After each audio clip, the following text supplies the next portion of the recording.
There's a lot of men out there who have never been pushed outside of their comfort zone. So they don't know how to find that inner grit and resilience that, unfortunately, you have to get outside of your comfort zone. They call it flipping the switch to be able to push through that adversity. And there are a lot of people that don't, a lot of people will think they're really tough and they're hard and they speak a big game, but then when things really start to happen, they fold like lawn chairs.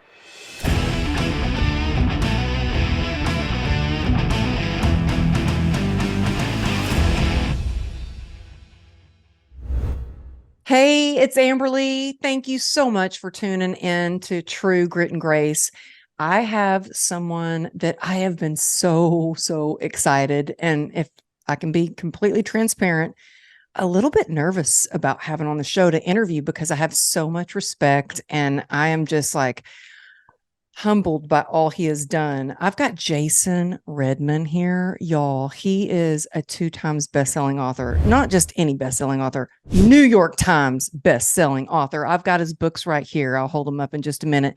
He's a former lieutenant who spent 11 years an enlisted Navy SEAL and almost 10 years as a SEAL officer. He was awarded the Bronze Star Medal with Valor, the Purple Heart, the Defense Meritorious Service Medal, the Navy commended. I can't even talk. See, can you tell I'm nervous, y'all? He's been awarded so many like different awards. Like that's why I think I'm sweating and I'm a little bit nervous to interview him. But he's an incredible guy who has so many different programs out there to teach people about leadership and how to get off the X. And we'll go into that. And he's got so many programs now, and he's got a new book coming out that we'll talk about too. So, Jason, thank you so much for being here. Can you tell I'm a little bit nervous? That's okay, Emily. Hey, you know what I am? I'm human. Yeah, I was talking to my husband because he was in the Navy. My husband is a retired lieutenant commander with a CHP after he got out of the Navy. And I was like, oh my gosh. So I have both of your books here. Let me just hold them up. For those of you who are on YouTube, The Trident and Overcome are your books. I've got highlighted things, pages flipped down. But I was telling my husband, I was actually like really like I've been so, and I told your assistant this too. I was like, I think I've been more excited to have you on the show than any other guest. And sorry for those who've been a guest that are hearing that right now, but I really have, because I started my podcast to talk about stories of resilience. And man, your story of resilience and all you have overcome. I didn't want to tell your story about what happened to you, because I'd love if you shared a little bit of that and how you've rebuilt not just your mindset, your body, like I don't know how long you were in the hospital, but your whole life. And now what you do for others to inspire them to be great leaders is just, it's mind blowing. It's amazing what you do alongside with your wife, Erica, who you're going to be writing your new book with, that I think it's so important right now. But would you mind, I know you've shared your story a lot, but I just want the listeners to understand a little bit about who you are and what you went through.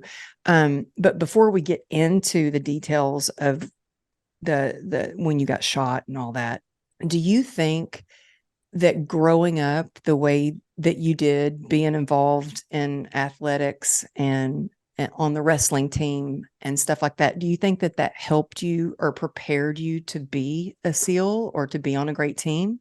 Yeah, 100%. I think athletics for any kids, athletics is such a great thing. You learn adversity, you learn how to work with different people, you learn how to work with different people towards a common goal. You learn how to work with people you don't always like.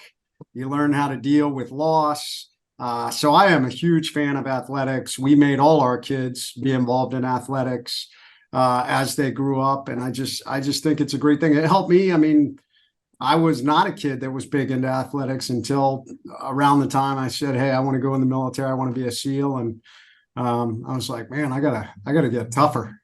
Well, I heard like, I think it was an interview that I heard you speaking on that, when you first got into athletics, like you weren't necessarily like the toughest guy when you were there. And you took quite a beating. And it's like, to look at you now, you're like, I think one of the toughest guys in the world.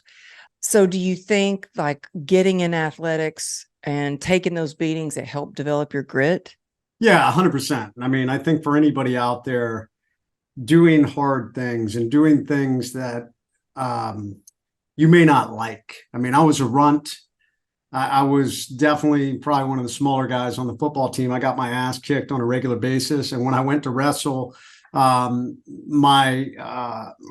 had a state champion who wrestled pretty much in the same weight class that I did. And boy, he used to just mop the floor with me. But I learned a lot. And, you know, when you get beat, it teaches you a lot about yourself and to continue to show up. A lot of people, you know, when we lose, it's not a good feeling to lose. Nobody likes to lose, but you learn a lot about people from loss and from failure. And I talk a lot about that. And if you can learn to overcome those things and keep driving forward and, you know, keep your goal, and also understand all the intangible lessons that come from it. Like, you know, I think I didn't play football thinking I was going to go on and play football in college or ever play in the NFL. There was never any dreams like that. I played football for one reason. I liked it. I love football. And number two, I knew there was a lot of lessons I was learning from it. How to be part of a team, how to overcome, how to be mentally and physically harder. So those were all the things that it taught me. So there was a purpose for me. I wanted to become a SEAL, and these were things that I knew would help me. Well, you knew from a very young age that you were like, I want to be a SEAL. So can we talk about that? Like, because for me, I also knew, I think from the time I was like 8 years old, that I was going to be a professional dancer and I was going to move to Los Angeles and pursue that career. I don't know how I knew that, but I knew it. And you knew from a very young age, you were like, I want to be a SEAL. And you went and got rejected. Like, Yeah. pretty harshly, but that didn't, you were like, nope, I'm doing this. What do you think it was in you that was like, I'm going to do this and I'm going to keep going back until I achieve it? What do you think, where do you think that drive comes from? You know, some of it I think just lies within me, and that's something there are, we all know there are certain genetic makeups and personality traits. And some of that I think just lies in me. I think on our family side, we're pretty stubborn and tenacious. So some of that is genetic. Some of it is learned over time. Some of it is a commitment to learn. And I try to tell people that, like, you know, you may not consider yourself that tough of an individual, but we've all seen someone that gets pushed into the fire. Something happens to them. You know, the mom that somebody attacks them and tries to take her baby, and suddenly she is a saber-tooth tiger and attacks like two grown men or something and beats them off to save her baby. I mean, it's amazing what people can do when they're put in what I like to call these overcome moments. But you know, I think it just, one of the traits for me, if you tell me I can't do something, it fires me up. Even to this day, Me I get too. rejected. And I don't typically get angry about it. You know, we all get frustrated. We all get, oh, I can't believe that I got told no. Yeah. But I never accept no as just no, ever. And I've told my kids that, and I tell other people that, you know, hey, make them tell you no, and then find out why. Because is it a legitimate no? Or is it a no that you can work around, you know, or is there latitude in this no that I can go in different directions? Because, Yeah. you know, and I've always viewed my life that way. So when that guy was a jerk to me, you know, the recruiter who was a jerk to me and basically chased me out of the office because I wasn't what he had in his mind as a Navy SEAL, you know, this, you know, 4'11", 95-pound runt that walked in there and was like, I want to be a SEAL. You know, he was like, get the hell out of here. And so yeah, pretty funny that's how. But I love that story. I love that so much. And you know, in fact, just yesterday I was in the car, and I love being in the car with my daughter. That's when we have our best talks, just her and I in the car. And she was like, yeah, I told Daddy about that I needed to do this to she was going to be driving soon. And she's like, I want to put racing stripes on my car and this and that. She's a car fanatic. And he said, well, you can't do that. That takes too long. There's no way that's possible. You can't do it. And I looked at her and I said, Ruby, I said, doesn't he know by now that if he tells us we can't do something, then that's exactly what we are going to do? I was like, for sure, you're getting racing stripes on your car. Yeah. Because it's motivation to me for that. So I love that you explain how you grew up and how sports helped you, because I think that's really important. I'm so glad that my daughter she's a horseback rider and she has that to get into. And she's also been in track. And I think that really helps kids to have an outlet. So when you finally did, how old were you when you finally went into a recruiter and they were like, okay, let's do this. We'll try you. I'll let you try to be a Navy SEAL and let's see what happens. How tall were you? How much did you weigh and how old were you? So I probably walked into the recruiting office first time when I was maybe 15 and they chased me out of there. And then I You were came back when I was 15? 16. Yeah. 16, Wow. I came back and I think maybe that recruiter was still there, chased me out of there again. And then I almost joined the Army. I talk about this in my book. I almost joined the Army because the Navy recruiter was just such a jerk to me. And but it's always funny how life happens. So another instance of technically being rejected, I went to the military processing center to do my physical that I needed to do. I think I was 17 at this point. So I was going to do a program called delayed entry program to join the Army. I was going to become an Army Ranger. And they disqualified me on the physical. They said I had ruptured my eardrum as a kid. I had to have my eardrum reconstructed. So when the doctor looked in there, he saw scar tissue and was like, "Oh, you'll never be able to equalize. You won't be able to jump out of airplanes." And I said, Oh, "Not true," because I had lived in the Virgin Islands. I had dove. I knew I could equalize. But unfortunately, oftentimes with the military and any bureaucracy, they don't have time for you to tell your story. They're just like, either you're qualified or you're not. And then it's on you to fight the system and figure out how much room do I have, latitude in the right and left limits. So when that occurred, I left. The Army tried to get me to sign up. They were like, "We'll sign you. You can do something else." And they did this song and dance. And I was like, "No, if I can't be an Army Ranger, I'm not coming in." So I came back, I got paperwork, I had an ENT look at my ears and prove that I could equalize. By the time I had that done and I was coming back to the Army, there was a new Navy recruiter. And he said, "Hey, man, the guys told me about you. I know who you are." His name was Henry Horn. Amazing guy, great recruiter, lives in North Carolina now. Henry and I reconnected about a year ago. oh, that's so awesome that you Yeah, reconnected. yeah, to thank him. I wouldn't be a SEAL if it wasn't for Henry. Wow. So Wow. so he said, "Yeah, come on in." He said, "Let's get you signed up." And he helped me down that path. So back then, I mean, I don't know, probably 5'6" and 130 pounds. Wow. So how tall are you now? Uh 5'7", 5'7"? I don't know. Like I see you on 107 stages. pounds. Yeah. I see you on stages and I don't, it's hard to tell, but you look like so huge, like I can't, you look like you're like 6'4". Not, that's why I was, I'm 7'3" in here. yeah, it shows. You know what though? My husband talks about something called command presence, and you have that. And so when you walk on stage, it's like, wow, you're just your energy and your confidence. And so I can understand why so many people want you to speak at their event. It's because of not only the story that you share, but the energy that you bring to the event. So it's amazing. So I was just curious about that. So if we could skip into becoming a SEAL, because that is freaking hardcore. And there are a lot of people out there that try to put on things like, oh, let's do SEAL training. And I'm like, they've never even been a SEAL. Like, what do they do? Like, who do they think they are? I'm like, no, you're the real deal. Your legitness, as my daughter would say, like your total legitness. I like this word. Oh yeah, your total legitness. Going through buds, like I know there was one point where you almost gave up, like you were thinking about giving up.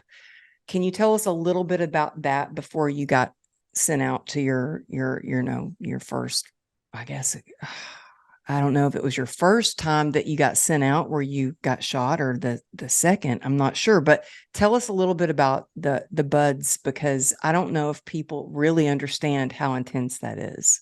Yeah, SEAL training is very hard. I mean, it's definitely regarded as the hardest training in the U.S. military. There are a lot of people who think it's too hard. Torturous. Yes. Torturous. And people who don't understand. Bedros runs a program called The Project, because there's a lot of men out there who have never been pushed outside of their comfort zone. So they don't know how to find that inner grit and resilience that, unfortunately, you have to get outside of your comfort zone. They call it flipping the switch, to be able to push through that adversity. And there are a lot of people that don't. I mean, a lot of people think they're really tough and they're hard and they speak a big game, but then when things really start to happen, they fold like lawn chairs. Yeah. And you saw that. I saw that happen when COVID happened in 2020. I saw a lot of people, the ones that really had that grit and resilience were thriving. Other ones, I couldn't believe they like lost it, completely lost it. Yeah. And that's what training teaches. If any of you out there think there's a lot of special operations wannabes that are out there. If you think you're truly that tough, go do The Project with Bedros 𝗠𝗟𝗡. I was a guest instructor. That program's legit. As for SEAL training, it is, we started with 148 and we graduated 19. I mean, wow, that is the attrition rate, and that's the standard attrition rate. We have about a 75 to 80% attrition rate per class.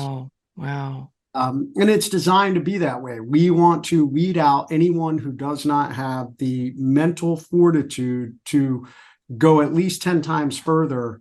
There were parts of training that enabled me to survive. I don't think that I would be here today. I easily could have given up that night on the battlefield and just given in and accepted that I wasn't going to make it, but I didn't. Mentally, there is no doubt that's what kept me stay awake to stay alive. I talk about in the book. There's one quote that I want to read from your book that I love, and it says, even more important on the battlefield are self-discipline, character, and the ability to earn trust and confidence of one's comrades, superiors, and subordinates, and embracing personal accountability and responsibility for one's actions.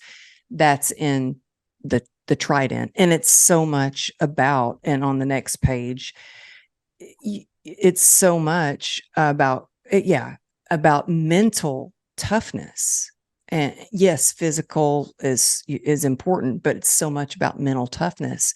So do you feel like that's what Buds teaches you, like the mental toughness of it? 100%. So many people think that SEAL training and special operations training is about this. But and I talk about this in talks. It's about this and this. That's what makes the difference. You don't have to be the best physically. You don't have to be the best runner, swimmer, and you may be horrible at those things. Obviously, we have a minimum standard you have to meet, but frequently we would see it. We would see. I'll never forget. We had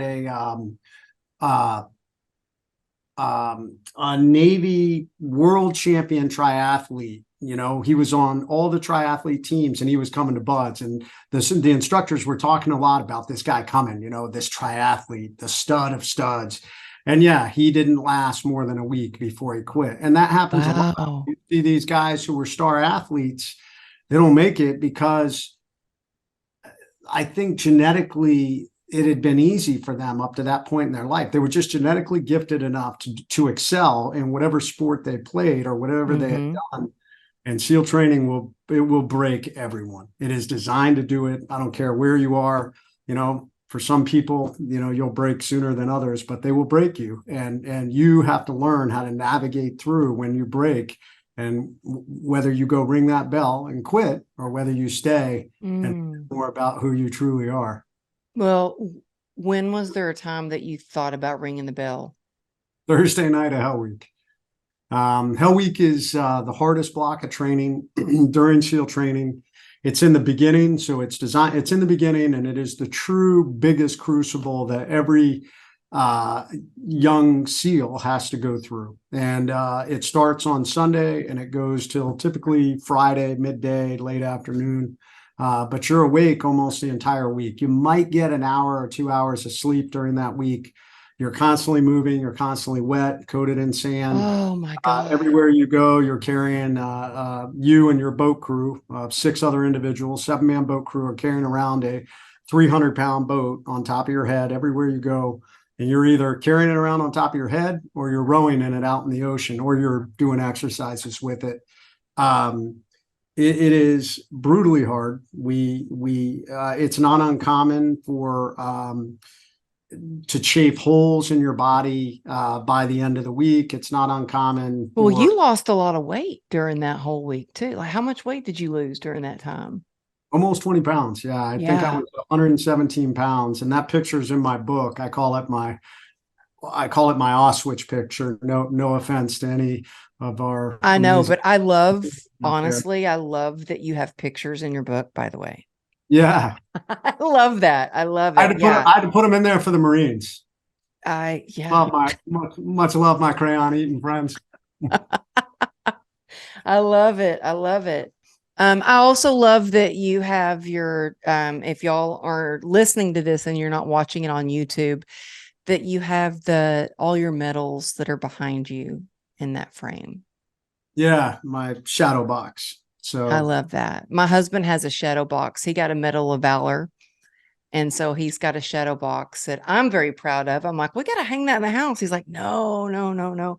But yeah, I can't wait for him it's a good background. Although right now we're in disarray because we're starting to get ready for the transition to the new building. So yeah, and we're going to talk about that too. But let's go in quick about you get through the training, you make it. You're one of the few that actually do. You've got the mental toughness. You've got that grit and resilience. And then you're sent out and on a very, very, very important, confidential, really secretive. I can't even imagine what it must have been like to go out. And this is before you get shot. Can you tell us, I know you've told this story a lot, but can you just tell us briefly, like a little bit about what happened so people get an idea of what hell you have been through and what you have overcome? Yeah, but I think we skip a huge part of the story here, and I will condense it into a very Reader's Digest version. Made it through training, excelled, did really well. As often happens with immature individuals who find success early, it sometimes can go to your head. That's what happened to me. I got I do have that written down about you being quite the partier and playboy. I mean, quite the partier. And honestly, I don't know how you partied so much and got through what you did. Yeah. Do you drink now? Are you like I do a little bit? Okay. Yeah. Okay. I just wondered because it out for months at a time, especially when I'm focusing on a fitness goal or training for something. And but nowhere near what I used to, because it doesn't do really anything for you. I mean, it's but nice that was kind of part of it, right? Like that was like the family thing, like that was what was accepted. And if you didn't drink when you were hanging out with everybody there, then they'd be like, what's wrong with you? Which is so bizarre, isn't it bizarre that's well, I think it's just part of the protector community, military, law enforcement, fire. I mean, it's just part of the community. Right or wrong, right or wrong, I'm not here to judge.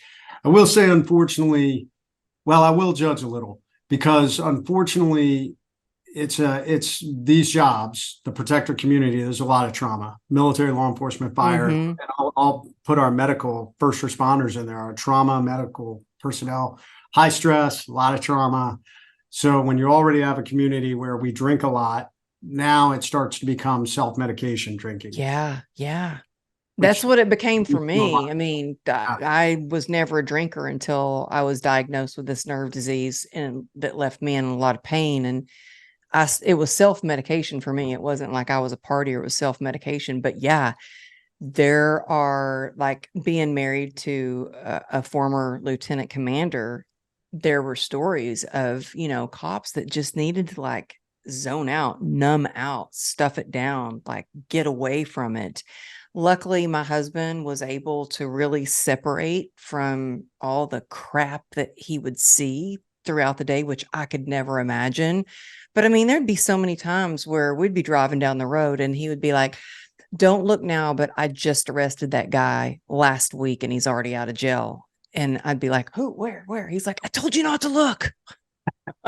you know, but shootings, stuff that he saw, like the train crash stuff. And so I can understand, like, we need some support and help around our first responders that have to be so tough. Actually, Jason, I should refer you to this California group of, every 2 years they have a speaker that is for the California Firefighters Association. So it's all the lieutenants and everything.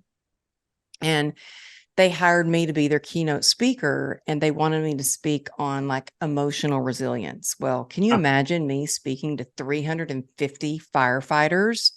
They all had, like, mullets and big mustaches and tatted up, and they all sat with their arms crossed, and I'm trying to talk to them about being emotionally resilient. It was the hardest crowd I'd ever spoken to. And I remember going in and I said, "Oh, honey, these are my people. I wanted to be a firefighter at one time. This is going to be awesome." He goes, "Those aren't your people, Amberly. They're not going to like you." And I was like, "What do you mean they're not going to like me? Like, they're my people." And I was like, I called him after. I was like, "You were right. That was a tough crowd. But Yeah. Jason, if they saw you like all, ripped up and tatted out, they'd be like, okay, we're going to listen to him." Like I speak yeah. for a lot of fire and law enforcement and the fire associations, the leadership associations. So yeah. I can imagine you do. I can imagine you do. But Well, my how, story is unique. I mean, with that leadership failure, I mean, I failed as a young leader. I mean, that is the big part of my story that a lot of people, if they haven't read my books, they don't know that. They just think, oh, this SEAL who got all shot up, he's pretty tough.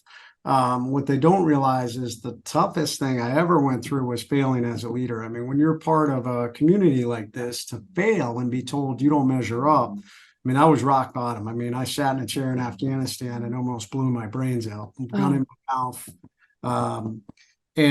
That's the hardest road I've ever walked. The plus side of that, and this is where I talk, when you hit the end moments in your life and you're willing to get up and drive forward and figure out what that new beginning is, that's where you truly start to grow. And that's where you truly start to flex these muscles and grow those muscles. Because it was the hardest thing. I had guys who were not happy that my leadership decided to keep me and give me a second chance, but I had to earn it. It wasn't, one of the great things about special operations, if you are a poor leader, you only get a little bit of time to fix yourself. Because if the guys say, we are not going to work with that guy, they will put you into a position to pretty much end your career. You'll just, you won't be checking the boxes you need to continue to move up. Well, why do you think they gave you a second chance? My commanding officer said, hey, I was a good SEAL. I had excelled. I just was arrogant and had lost my way. I'd lost sight of what it is to be a leader, especially a leader of combat personnel. I mean, What do you think it takes to be a good leader? Understanding what the end state is and finding a balance between where you need to go and how you motivate your people to get there. Some will, there's a balance there though. I mean, some people will say the mission is everything. So now we start to get into the balance of people who are task-minded versus people-minded, or task-oriented versus people-oriented. So I know some leaders who, they would kill all their own people to accomplish the mission. That's a little extreme, and it would be pretty rare that there'd be any way that that's justified. Yet there are others who will never accomplish the mission because they're so every little problem their people have, they're more focused on that. So a good leader has to navigate through those things, give their people the resources, and then hold them accountable to move down that road. And if they're not moving you towards that end state of where you need to go, then you either need to figure out how to help them fit into the machine and be an effective part of that machine, or they should not be in your machine, And Oh, that's the reality. so good, Jason. That is so good. No matter what you're doing, no matter, even if you're like, I think of that honestly, when you're saying that, I think of that with my mastermind, the people that I want in my mastermind, how I can be a good leader for them. And if they're going to be able to fit in the machine and move forward. And if they're not, then they're not a part.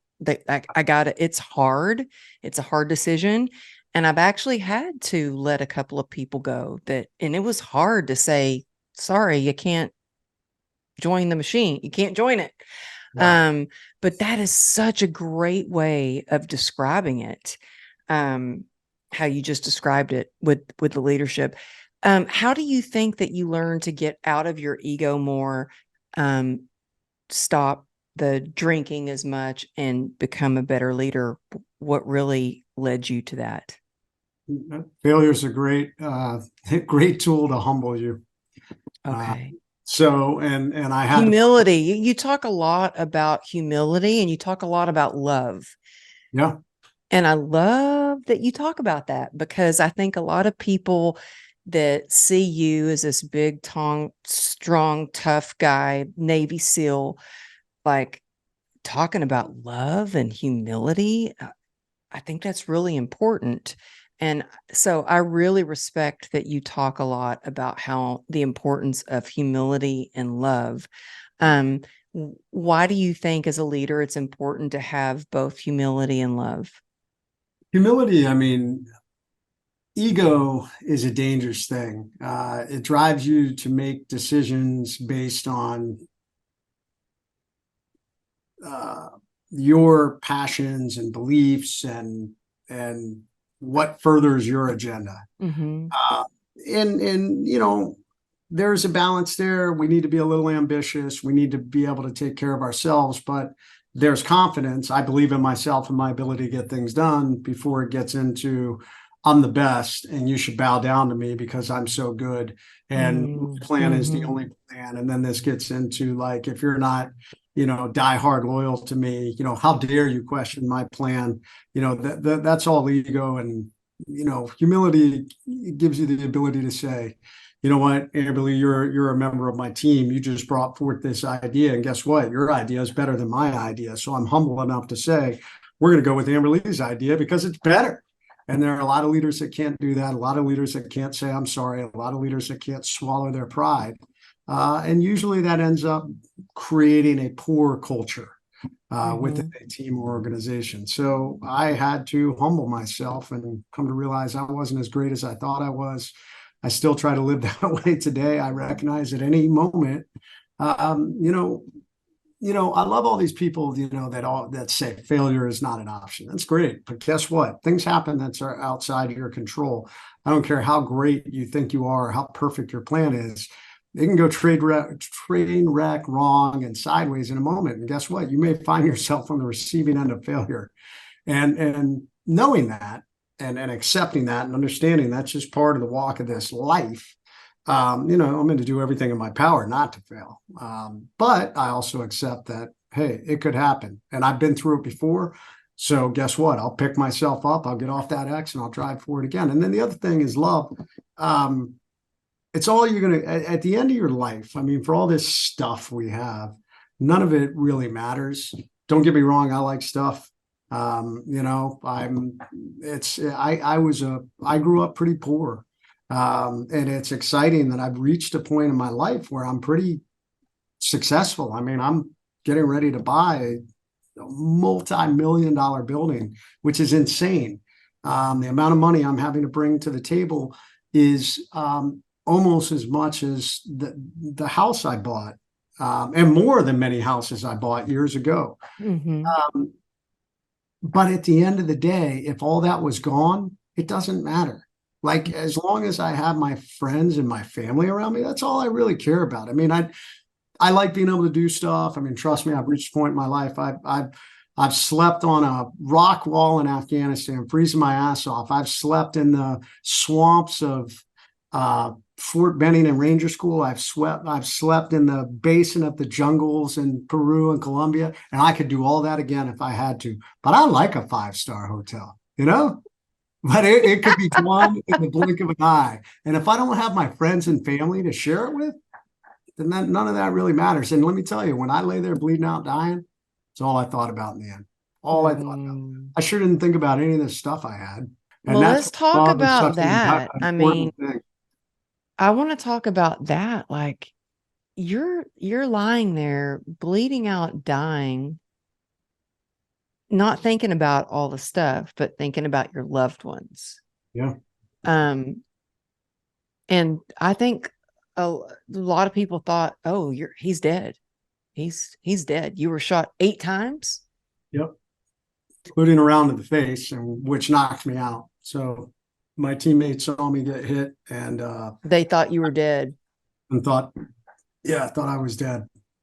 So, and I was unconscious. We don't know. Firefight lasted about 40 minutes. Very intense firefight. Many guys who went on to many more combat operations. DJ Shipley is a teammate of mine that was in that gunfight, went on to serve at the highest levels, and now runs a great company called GBRS. And DJ said it was the most intense gunfight he was ever in. And I was out for probably 5-10 minutes. So another, good 30 minutes before we finally were able to get out of it. But we had and to call. How did you not bleed out? Like that's a miracle in itself that you didn't bleed out. It's unbelievable. Well, about halfway through the gunfight, my team leader managed to run forward. They called in a fire mission, the closest fire mission ever executed in the Iraq War. We brought rounds in directly on our position from an AC-130 gunship. And my team leader ran forward, got me back to cover, and he got a tourniquet on my arm. So, I mean, I credit him to saving my life. And saving your arm, because your arm, I feel like your arm is kind of like my leg, basically. Like they were going to amputate my leg and they were going to amputate your arm, and somebody put a tourniquet around my leg and saved my leg, basically. So somebody put a tourniquet around your arm right away and saved your arm. Yeah, my team leader. So, oh my gosh, that probably saved my life. But I had lost almost half my blood supply by the time they got me to Baghdad, where they medevaced me to. I needed 8 blood transfusions over the next 96 hours. So. Wow. And to see pictures, y'all got to check out his book. Well, his first book, The Trident, but also his other book, Overcome. I mean, they're both amazing. You can see where I've highlighted stuff in your book. They're both amazing, but like I said, I love that you show the pictures, but better yet, you guys have to follow Jason on social media, and I'll have all the links to that in the show notes so you can see how amazing he is. You're going to be so inspired by him and all he does.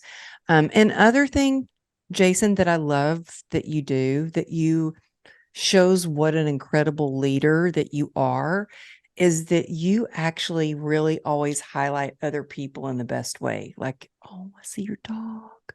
So cute. What kind of dog do you have? He's a long-haired German Shepherd. Oh, so sweet. I have a 2-pound little Yorkie poo that's not a real dog. Yours is a real dog. Oh, gorgeous. But I love that you highlight people like in the best way, like when you're talking about your teammates, or you were talking about Bedros, or talking about other people. So I love that. And I know we are running out of time. And so I want to get right into some of the things that you're doing, because through you surviving this accident, and I don't want to even for a moment, like, go short on how that journey must have been in the hospital. You have had how many surgeries? Almost 40. 40. That's what I thought. You had beat me by a few. I've had 34. You've had like 40 to put your body back together. And you have a before and after picture on your social media, and y'all have to check that out because it took years to get back to the physique and the strength and everything after all of these surgeries, but they saved your arm. You survived, you got through the hospital. And the reason I'm going through this so quick is because you have so much to offer. And I know we have so little time, and I want to tell people about what you're doing to help them now. So first of all, your TED Talk is freaking amazing. Thank you. You're amazing. You like talk about a serious subject and make people laugh throughout your talk. I wanted to cry throughout your talk. Like, you did it all. So y'all have to check out his TED Talk. It was so good. And I love your acronym for REACT. Yes. Could you just give us real quick, like, REACT, what does that stand for, so it can help us get through some tough times? Yeah, REACT is, I survived an enemy ambush. Everybody gets ambushed on life. Everybody will find themselves on the X, is the vernacular that we use in special operations. And in order to survive, we had to get off the X. So REACT is an acronym for anyone to use to deal with a life ambush. And that's what Overcome is all about. It's about how we deal with life ambushes. Yeah. So REACT, the R stands for recognize you're in a crisis. E stands for evaluate your assets. A stands for assess your options and outcomes. C stands for choose a direction and communicate it. And A stands for action. You got to take action. You know, we've got to implement this plan. So we get deeper into that in the book. There's a lot of nuances and sticking points. And oftentimes I talk about REACT at speaking events, depending on companies or teams or organizations are looking for. Yeah, I love that you talk about it and you explain it. If y'all want to learn even more about that, go check out his book Overcome, and also watch his TED Talk about it. But I love that you say that it's so important to know, like, take a good, honest look at what's going on in your life and go, okay, this is what's going on. Let me see what I can do about it before I can take action. So I love that you do that. And also, one thing that I love that you say, Jason, is that, in a lot of your talks, you say, a lot of people, you think, oh, I can't relate to being in an ambush and being shot 8 times. But you're like, no, we get ambushed in life all the time, whether it's you're going through a divorce or you lost your job or whatever life ambushes you with. And I think right now people are going through a lot of hard times, and there's a lot of fear, and there's a lot of scarcity. There's a lot of scarcity mindset out there. And you really help people get through those moments by what you share through your experience. And you also have something that's really important, I think, for people to know about, and it's called Overcome and Survive Class. And, I grew up, I feel like, having to become a survivor. I didn't have much money. There was abuse in the household. I started working when I was like 8 years old and had 4 jobs by the time I was in high school. So it was like, I think I was telling you before we even started recording, like, my husband went on a second date with me because he knew I had a gun. I'm like, it's because I'm from Texas. Of course I have a gun. One year I got a crossbow, like a bow and a rifle for Christmas. And I'm like, who do y'all think I am, Rambo? Like, what's going on? But I'm like, seriously. I'd like those gifts for Christmas. Yeah. I mean, yeah, you and my husband would so get along. He would love to show you his like gun collection. He's so excited about, but, I love that you teach people how to survive, and it's not just about guns. So I know probably there might be some people that are like, unsubscribe right now because she is into guns. You know what I mean? Yeah.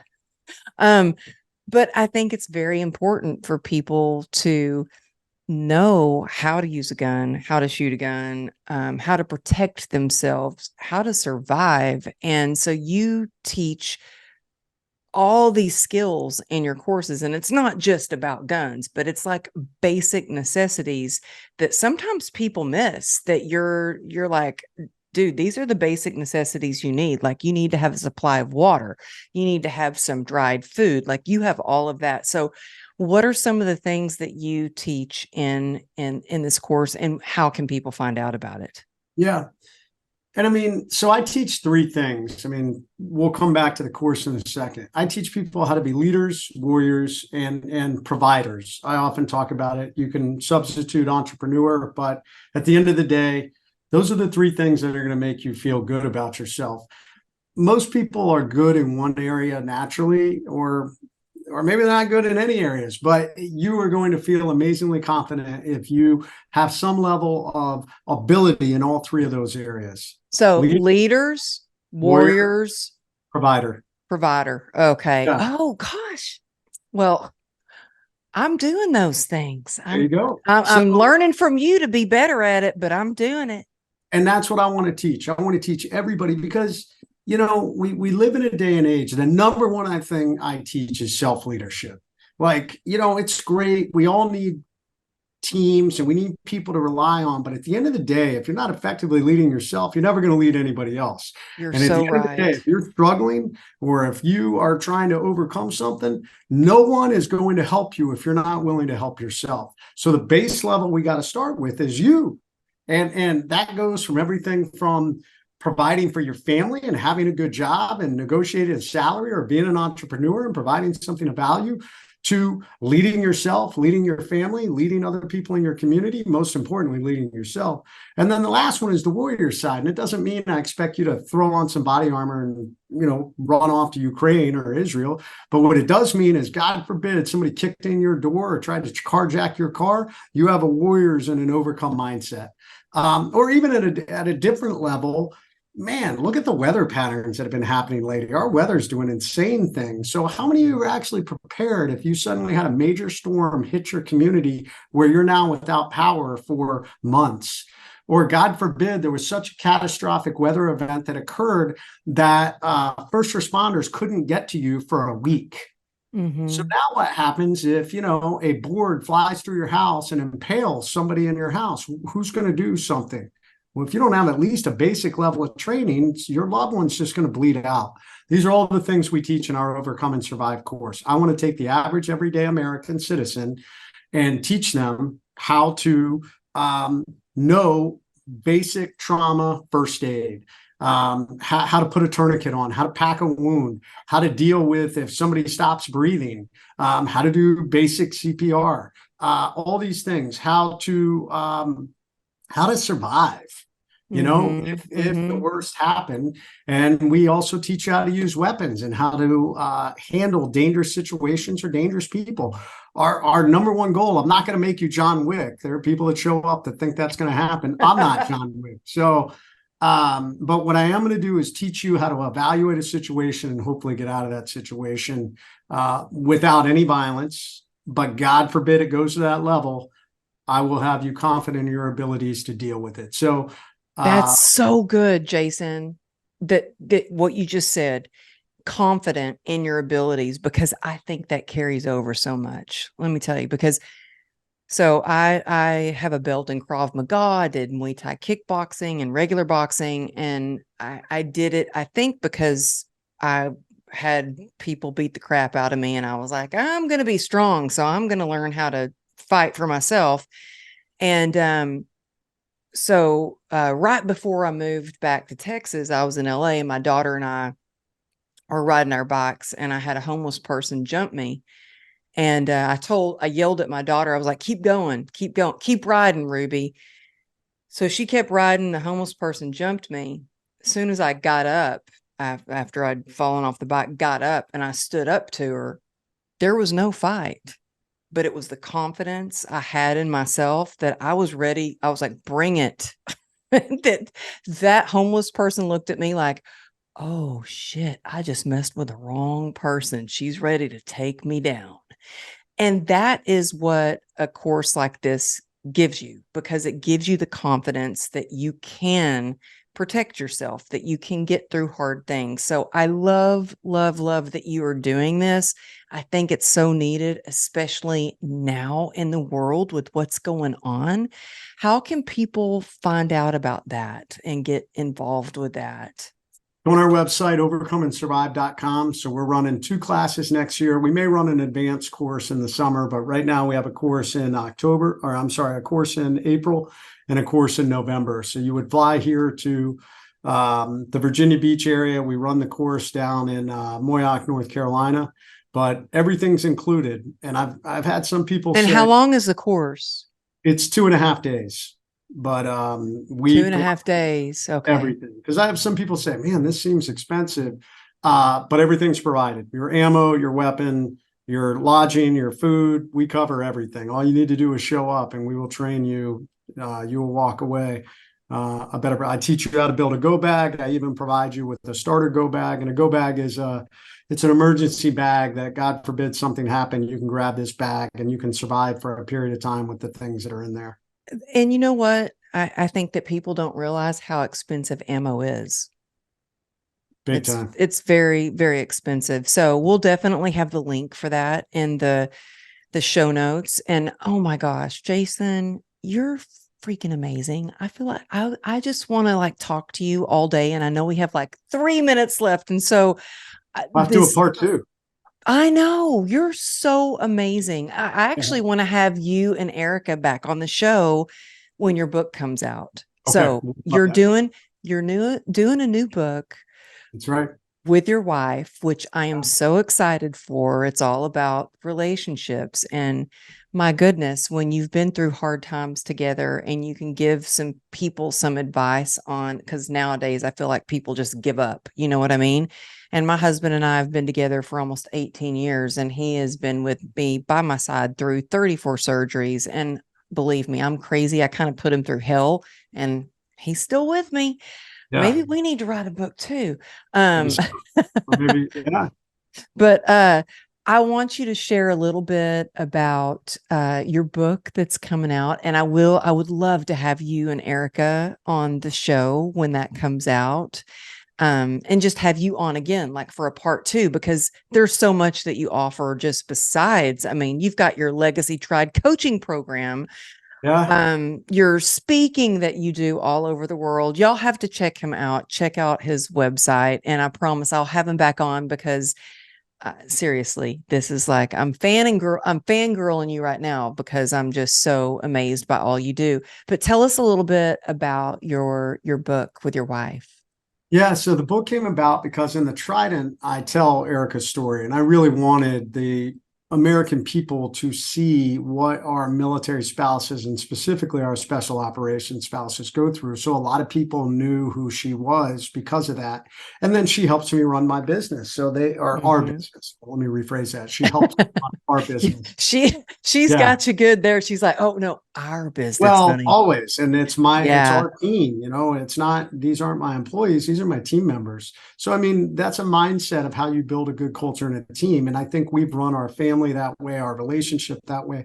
And I think a lot of people saw it. So they said, how have you guys done it? SEAL teams have a 90% divorce rate. Wounded Warriors have almost the same. Is that right? Couples that run businesses don't often have a good track record. That creates a lot of stress and friction. And we have done it at a very high level. And she is what I like to call my most important teammate. But that takes, you have to be intentional, and there's a lot that goes into it. So the book is kind of broken into multiple parts. Number 1 is choose wisely. So we're kind of hoping individuals that maybe are in the beginning of a relationship really dig deep into who that person you're marrying is, and you really know who they are, and that your goals and dreams are aligned, and you dig into everything and understand, where this person wants to go. Does it align with where you want to go? Because if not, you're setting yourself up for a lot of problems and a hard road. So true. So true. Then it becomes, shared goals and dreams, communication, and then navigating through our problems. So it's called Invincible Marriage. It will come out February 25, but we'll be doing stuff. Everything's on track for us to launch a new podcast next year. The 2 of us are going to be running a podcast called The Most Important Teammate. and it's going to be about couples and relationships and overcoming adversity and all that. So Oh we're my excited about God, are that. you serious? Yeah, I don't know when it'll come out, probably the beginning of the year, first quarter, or maybe the start of the second quarter. We got to get, That is so awesome. And you yeah. know what, Jason? So It we're is gonna have to, we'll so have to have you needed. guys on. Yeah. Oh, I would love that. And can I tell you something? So when I first started my podcast, I begged my husband. I wanted him to be my first guest. And he was like, no, no, no, no. So it took 100 episodes. For the 100th episode, I was like, will you please be my guest for the 100th episode? And he said yes, because he's a little more private. He's the best guy. He would give you the shirt off his back. He's so Yeah. amazing. He was my 100th episode. That episode has more downloads than any other episode that I've done. And I think it's because people really want to know, like they want to know from Erica. They They do. wanted to know from People Johnny want to know what's behind the scenes. I mean, we all, behind the scenes and yeah, how do you really do it? yeah. Yeah. So I think that is a great idea. You let me know when that's out, and I'm happy Okay. to promote that for you as well.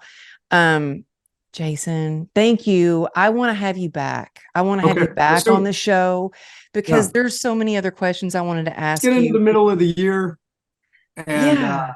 And let's get look, into the middle y'all, of the if you're year. looking, these are his books right Yep. here. You can They're get them on beautiful. all the major platforms, or if you want signed copies, you can go to jasonredman.com, and I'll personalize it. There's a little box that you can fill out and say, hey, please make this out to me or my son or daughter or whoever. But these are beautiful, like legitness books, like Thank you. amazing, amazing. So I'm just so grateful to have you on the show. Tell people the best way again, tell them the best way to find you. And I'll have all your links in the show notes as Yeah, well. jasonredman.com, and from there you can find me on all the socials. I'm most active on Instagram, but I put out at least a video, if not two, a week on YouTube. My Monday Musters is just motivational content I put out every week about how to be a better leader, team member, better version of you.